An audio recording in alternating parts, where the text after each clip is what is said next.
Hey guys, what's up? It's Fish here, and back to give you another week of After Hours Gaming League. We are currently in Week 10. We're going to watch a match played between GoDaddy Green and Intel. Both of these teams are in the Vinyl Mall division, so that means I believe they're already in the playoffs. This is kind of just for seeding purposes. They both currently have a record of 5-4. So one of these teams is gonna walk away even in terms of wins and losses at 5-5. One of these teams is gonna be pretty happy about it. And some action already hanging around. We saw Orpus getting pushed away by that Jinx Sona combination. Then we just saw the Oriana getting cut out. So let's do some introductions before any other action happens. For GoDaddy Green in the top lane, it's going to be Wampy on Nasus. Then in the jungle, it's going to be Dr. Rhythm on Rek'Sai. Mid lane, Za Summoner on Lissandra. Then at bottom lane, it's going to be the combination of Orpus and Austin playing Kaylin and Nami. Then for the Intel team in the top lane, it's going to be Omar Little on Hecarim. Then in the jungle, it's going to be D Spaniard on Nunu. Mid lane, it's going to be Half Brian rocking Oriana. That joke really only makes sense with Malphite. Really Malphite actually. But I'm still going to stick with it. Then, finally, we're going to have Kanta on Neko on Jinx, supported by Gem Julian on Sona. Pretty standard starts overall. Actually, I gotta point something out about that Hecarim in the top lane. And it's really about the starting item choice. Going for the boots instead of a more sustained based item like the flask, or even a more aggressive item like Doran's Blade. It's kind of a strange start. The extra AD that you get by going boots first is fairly minuscule compared to a Doran's Blade. Yeah, sure, you do have a little bit extra pots and a little bit of extra mobility in the event of a gank, but it's a strange trade-off. Already right there in that bottom lane, red team did hit level 2, so they're going to be a little bit aggressive. They're not going to put too much poke on. There's an Aqua Prison landing down onto Kanta Neko. Pills over Peacemaker coming out. That's just going to force Kanta Neko away. No summoner spells being traded so far. Both those junglers still in the jungle, and those Pills over Peacemakers are coming out over and over again from Orpus. There's no qualms about using those out. You already see the potion being used by Kanta Neko just to stay in that lane.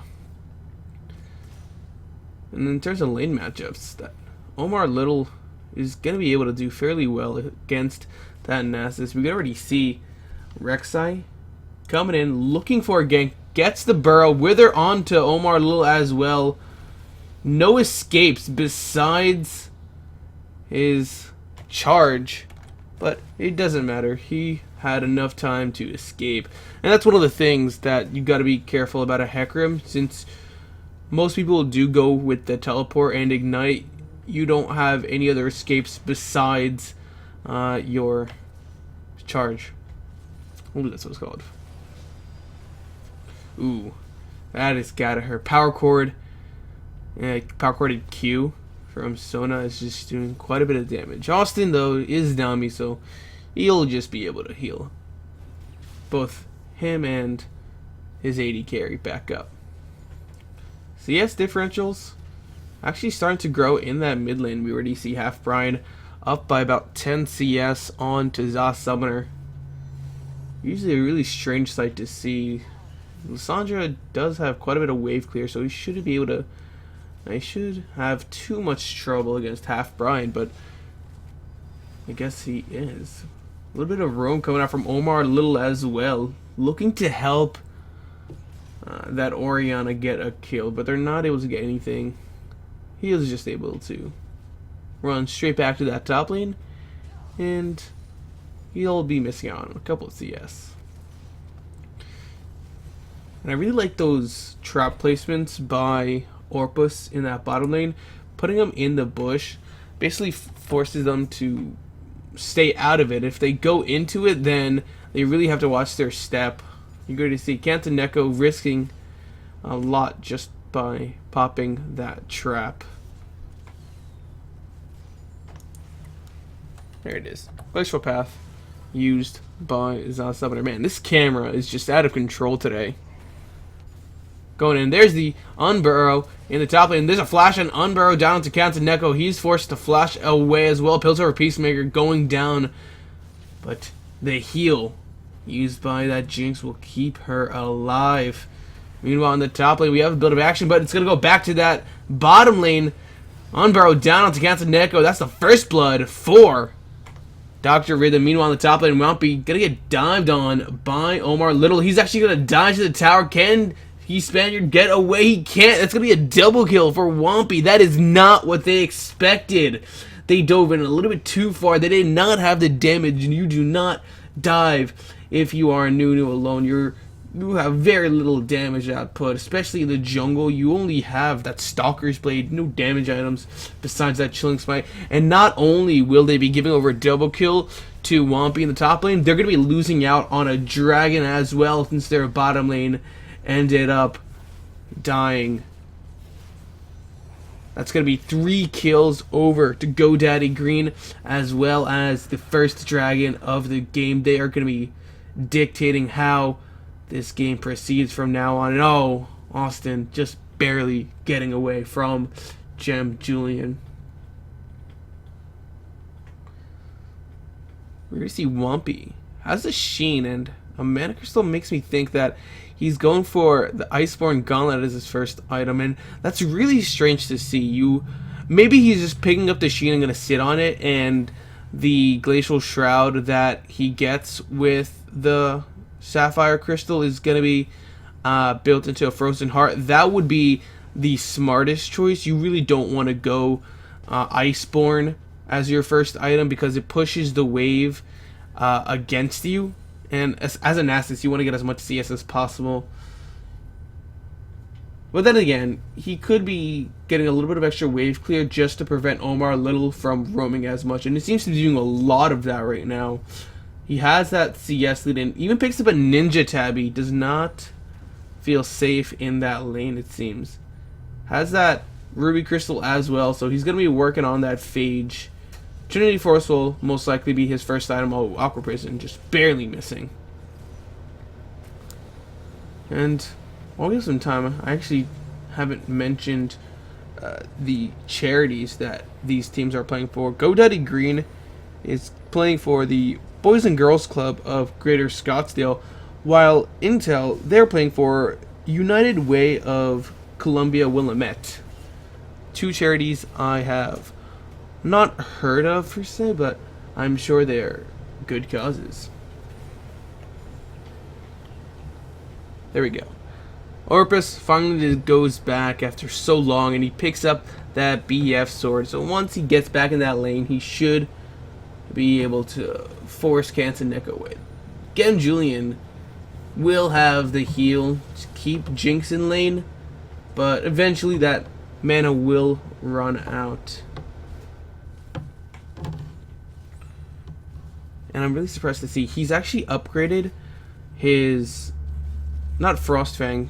Well, it is Frostfang. He's upgraded his Frostfang and picked up boots instead of buying a Sightstone. So as it is, that bottom lane is going to be lacking vision. There is that one pink ward on the back side of the river, but that's not going to help too much against a Rek'Sai who's able to just burrow over that wall.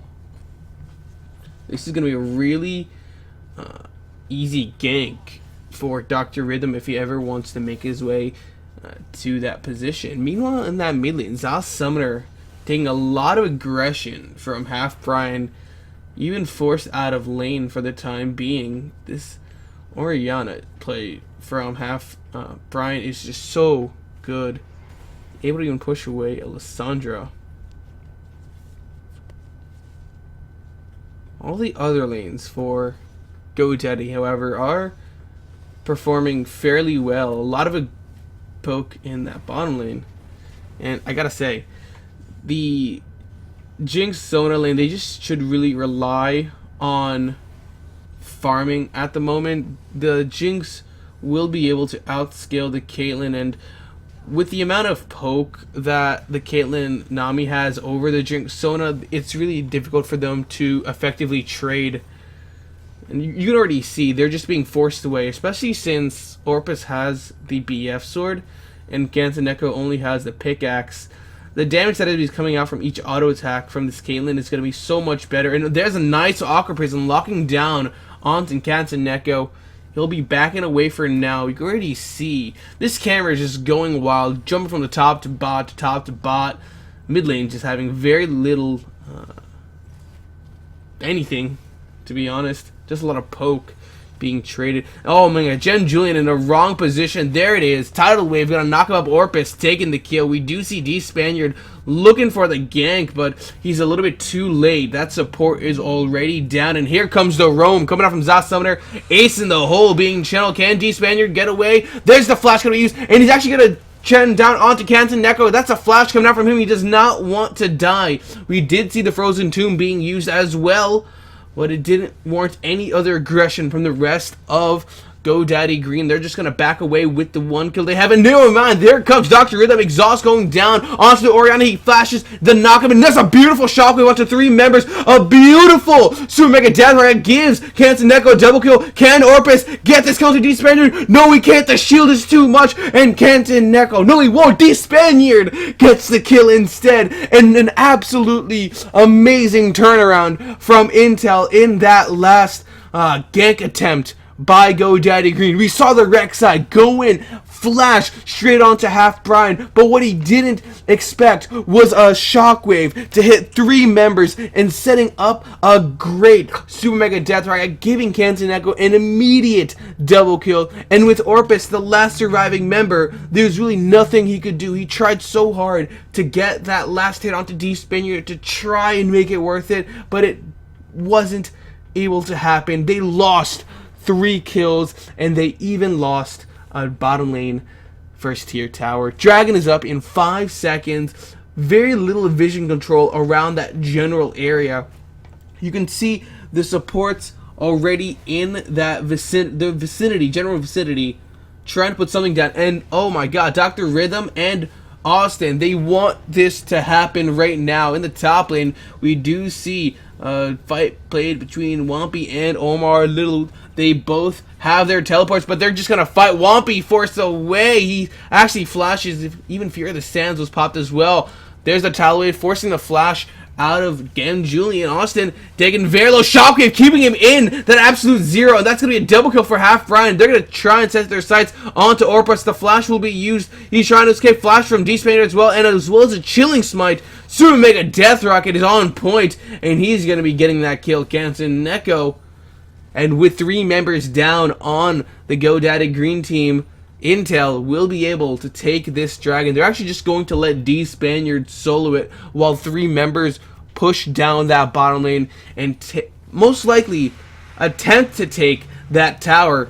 But it doesn't seem as though they'll be able to. Dr. Rhythm does use that ultimate to try and get to that dragon in time, but he was a little bit too far away, and he's only met with an Oriana Zal Summoner. Not able to get in. However, GoDaddy Green does have a time for when that dragon fell because of a ward they placed earlier that wasn't immediately swept away. So they can set up a defense attempt for when dragon does respawn. Both teams do have 1 dragon to their name, so they both get that nice 6% bonus to their AD and AP. And oh my god, Wampy actually did end up going for the Iceborne Gauntlet. That does help him a little bit in duels, but like I said, you don't really want to get that item because it forces the lane into against you, and against the Hecarim, who's already going to be pushing fairly heavily, you're just essentially counteracting that. Omar Little wants to go in, gets the charge, just a little bit of damage for now. I gotta say, that Shockwave last fight was so good. Keeping the Nami, and I believe it was the Rek'Sai in the Absolute Zero, and I believe that was a fully channeled Absolute Zero as well. So more synergy like that, and we could be seeing a quick win for Intel.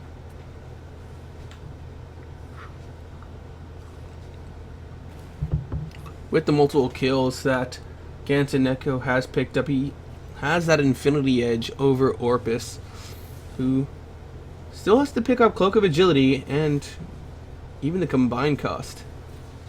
That's another burst of gold for the Intel team. They take that mid lane tower.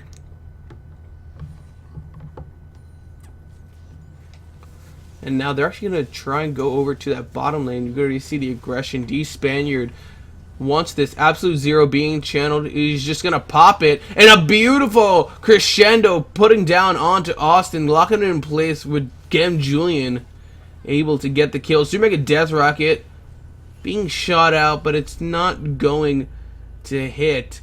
We do see Za Summoner making sure to the bottom lane, and a teleport used by Wampy as well. We have Dr. Rhythm going and gets the unburrow onto 2 members, but he's going to be taking a whole lot of damage as a result of that. Here comes the Hecarim coming in with the teleport. He wants this fight to go back down. Za Summoner got caught out by the onslaught of shadows. They're leaving Nasus alone into the backline, but the damage that Half Brian has is enough to take him down. That's 3 members for the GoDaddy Green team already down. Orpus and Austin have nothing that they can do to stop this, and this is just going to be Intel continuing their absolute dominance. 17 minutes into the game and almost 7,000 gold lead. It's actually about 6.7 thousand, 6.6 thousand to be exact.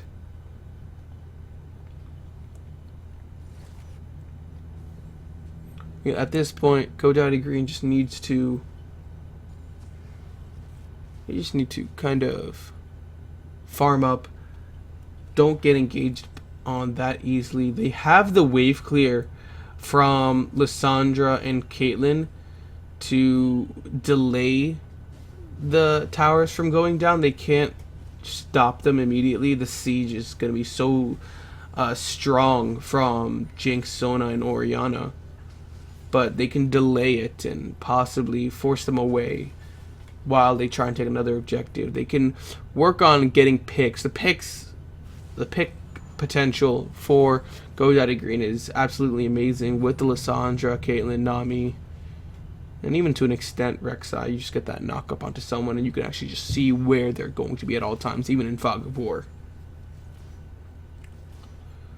But the vision game needs to be in their favor. You can already see GoDaddy Green does have their own jungle entrances warded, but nothing extending that. They really have to watch out for that. Meanwhile, the Intel team, they have a lot of vision, but it's a little bit too far away to work with. At this point, those wards near the bottom, they'll give them a small amount of information, but nothing too big. Orpus in that bottom lane will be able to solo that tower down, but you already see Gem Julian and Ganton Neko trying to take that mid lane second tier tower. Meanwhile, the top lane, D-Spaniard channeling the Absolute Zero. It's going to go down all the way, but it's not going to be hitting anyone. We saw Wampy flashing out of it. They're just going to leave Orpus to push that bottom lane. And now Intel needs to make a decision to go back and stop that Caitlyn from pushing, or just force a fight while their AD carry is not there. They're not making it fast enough. Ormar Little is going back, but can Orpus? No, he's actually not. He's just going to back off that tower right now. Dragon being up in 15 seconds. He'll want his team to try and fight that, which would be a really bad call. They just need to give up those dragons. It'll be very bad if they try and fight it, especially since the Intel team is so far ahead. Hecarim has his Trinity Force. Nunu has that Frozen Heart to essentially slow the Caitlyn's attack speed. Orianna is so strong right now. A Rabadon's as well as a Merlin Namicon, and Jinx almost finishing up a static Shiv, all in 20 minutes. Intel team is just going to be dictating how these fights happen, and they'll eventually just win them out.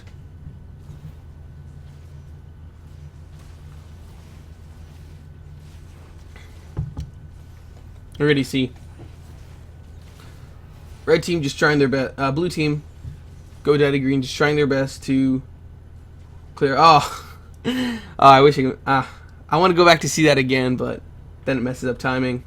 I'm sure we all saw that though. Orpus, an embarrassing net, not going anywhere, but he'll just be able to walk the rest of the way to clear out that bottom lane.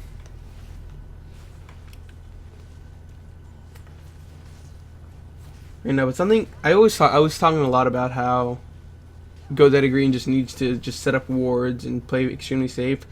The thing is, Intel, they're playing fairly aggressive, and that's exactly how they should be playing. They're so ahead, and they're looking for these objectives, and they're able to take them because they have no hesitation about it. You're going to see Tidal Wave going down. Super Mega Death Rocket is on point for Kansan Neko, and he's able to get that kill onto Zas Summoner. Wampy forced away for now. They know that they're this strong. They know that they have the power in Siege, so they're able to just group together and force these objectives away from GoDaddy Green. Now they're rotating to near that top lane. The wave is slowly pushing in GoDaddy's favor, but when you add Jinx and Orianna to the mix, it'll just go the opposite direction fairly quickly. The rest of GoDaddy Green a little bit late on the reaction. That tower is going to be taking a hell of a lot of damage before they're actually forced away. Even if they are forced away, no Tidal Wave is available, and Wampy taking a whole lot of damage. A lot of poke being traded. We see Omar Light in that mid lane. He's going to try and force one or two members to his position besides that Rek'Sai. And without any tunnels in that general vicinity, he's not going to be able to get there immediately. This tower is going to go down. Absolute Zero being channeled just as a zoning tool. But Zaz Summoner gets caught up by the Crescendo D Spaniard, picking up the kill for himself. Super Death Rocket got blocked by Dr. Rhythm, but he's going to be dying almost immediately. He tried to save a life, but he ended up dying himself. Intel pushing that top lane inhibitor tower. Oh, they will not be able to. Can Half Brian and Kansan Neko get away? There are no minions available for them already. Oh, there it is. Good guy Omar Light tanking it up for now. The rest of the Intel team, half of them want to back away, half of them don't want to back away. But instead, there it is. They finally just make a decision. They're going to go back for now because they know next time the fight happens, they're going to be looking to end the game. Oh, are we going to see Kansan Neko finishes the back. D Spaniard caught out. Wither down onto him. Orianna does have the command shield. Gives him a little bit of extra health to stay alive for that. D Spaniard, a little bit risky, but it ended up working out for him. No, there it is. Even had the sense of thought to put a ward down.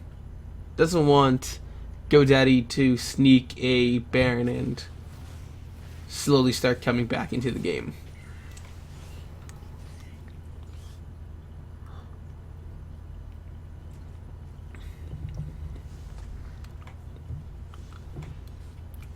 It's dragging up in a minute and 40 seconds.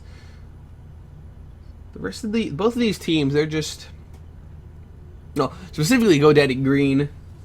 They're kind of like headless chickens. They don't know exactly where to go. They're too far behind. They don't know what kind of moves to make. While the Intel team, they're just continuously setting up vision, denying GoDaddy vision, and they're just looking for objectives over and over again. You could already see them already headed to that bottom side. Dr. Rhythm and Austin trying to set up a pick, but they're not going to find anything. Crescendo locking down onto Austin and Dr. Rhythm. Here comes Kansan Neko, gets excited onto the kill from Nami. And now with this, without a hard engage that isn't Rek'Sai, they'll just be able to push that bottom lane, and they'll have to wait for Austin to get back up if they want that tidal wave engage. Sure, they can have Zaz Summoner just Glacial Path in and try and lock someone down. He doesn't have his Zanya, so he can't Zanya's himself. D-Spaniard channeling the Absolute 0-4, the zone in a Shockwave is actually going to catch out Wampy. They managed to take him down, and now with Nasus down as well, that is your main front line. The rest of the Intel team, they can just make these decisions over and over again. They're just leaving Omar Little alone in the top lane. He takes that inhibitor tower. We do see Zaz Summoner making his way there finally, but it's a little bit too late. He can't fight Omar Little at this point. He's actually going to go in, and there it is.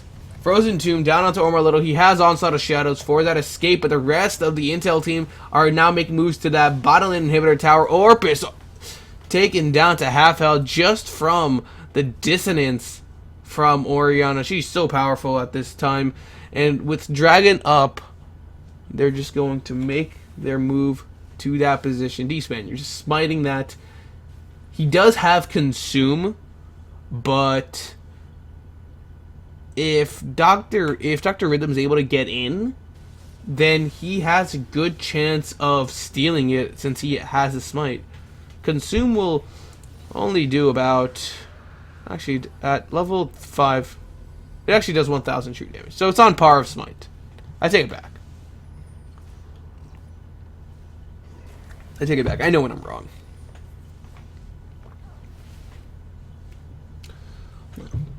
Both that top lane and bottom lane inhibitor towers fall for GoDaddy Green. Those inhibitors were not able to go down by it. They weren't able to take down those inhibitors just yet, but for the next push, we can expect that to end up happening. And what's really unfortunate for GoDaddy is that there's just no immediate hard engage for them. Nasus is so, I wouldn't say he's behind, but he needs a little bit more items just to withstand the damage that Intel is putting out. So in retrospect, he is quote-unquote behind. Then Rek'Sai is 1-4-1, doesn't even have a Randuin's yet. Has a Hex Drinker for the Orianna, so he's respecting the damage that she's putting out, but you also have to understand that Jinx is melting through him as well. Her as well. So if she goes in, then she's going to get melted through. The only other engage besides that is the Lissandra just going in with Glacial Path and using the Frozen Tomb onto someone. Or Nami using Tidal Wave as just a long range engage. If Nami gets caught out, as like in that last fight, that last instance in the jungle, then there's no immediate engage. And until Zaz Summoner gets the Zanyas, there's really nothing he's doing. He's going to be forced to ult himself. And while that will do a little bit of damage, provide a little bit of disruption, it's not really the best engage you can hope for. You really just gotta work on getting some picks. Intel team in that top lane. 4 members in the top lane. Omar Little in that bottom lane. Are we gonna be seeing a fight happen? They know it's a 4v5 immediately. They can try and take someone out while Omar Little isn't there, but it's a very risky call, especially with them being so far behind. They won't risk it. The Blood Boil onto the Jinx and the minigun form, giving him attack speed. It's going to start melting through the tower. Wampy gets taken down so quickly. You have Dr. Rhythm in the back line. He gets to knock him onto 3 members, but it's not going to matter. He still ends up falling. Looks like D-Spaniard has enough damage to actually 1v1 the Nami. Meanwhile, Omar Little gets engaged upon by Zaz Summoner, trying to stop the Hecarim from pushing, but it doesn't matter. That's going to be 4 kills onto the GoDaddy Green team. Sona not going to follow D-Spaniard, taking up that Ace in the hole. We do see a fight played between two AD carries, Ken Orbis and Kansen Neko duke it out. No, who is it going to be? It's Kansen Neko actually getting the kill. So make a Death Rocket, chunking the Caitlyn down far enough for that last auto attack to go down and get him to kill. That's going to be victory for the Intel team. Thanks for watching the video. Hope you guys enjoyed the cast. Please remember to like and subscribe the video and my YouTube channel. And hope you guys stay tuned. I'll be bringing back another game for you on Monday. So, hope you enjoyed that one as well.